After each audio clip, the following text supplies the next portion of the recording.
અમદાવાદમાં ભાજપની સેન્સ પ્રક્રિયાનો આજે બીજો દિવસ છે। શહેર અને જિલ્લા પ્રમુખ માટે લેવાઈ રહ્યા છે સેન્સ। 25થી વધુ દાવેદારોએ પ્રમુખ પદ માટે દાવેદારી કરી છે। તમામ નામો કરવામાં આવી રહ્યા છે, નામો પર ચર્ચા કરવામાં આવી રહ્યા છે। જે નામો આવ્યા છે તેવા સંકલન સમિતિમાં નહીં બેસી શકે। આવતીકાલે પ્રદેશ કક્ષાની બેઠક પણ યોજાશે। 25થી વધુ દાવેદારો નોંધાયા છે, ત્યારે 25થી વધુ જે દાવેદારો નોંધાયા છે એ દાવેદારોની સેન્સ લેવામાં આવશે। તમામ નામો પર ચર્ચા કરવામાં આવી રહી છે। ભારતીય જનતા પાર્ટી દ્વારા ગઈકાલે કર્ણાવતી મહાનગરમાં પ્રમુખ પદના ઈચ્છુક દાવેદારોના ઉમેદવારી પત્રો અમે સ્વીકાર્યા છે। કુલ 25 કાર્યકર્તાઓએ પ્રમુખ બનવા માટે પોતાની ઈચ્છા વ્યક્ત કરી છે।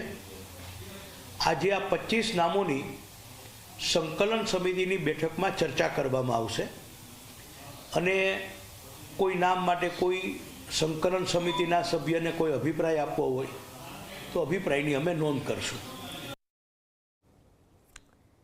તમારી સાથે સંવાદદાતા સપના જોડાઈ ચૂક્યા છે। સપના, હાલ 25થી વધુ દાવેદારો નોંધાયા છે, સેન્સ લેવામાં આવી રહી છે, વધુ જાણકારી।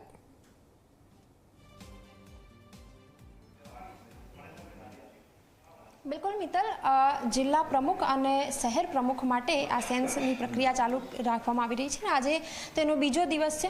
25 જેટલા લોકોએ પોતાની ઈચ્છા વ્યક્ત કરી છે શહેર પ્રમુખ માટે અને જિલ્લા પ્રમુખ માટે।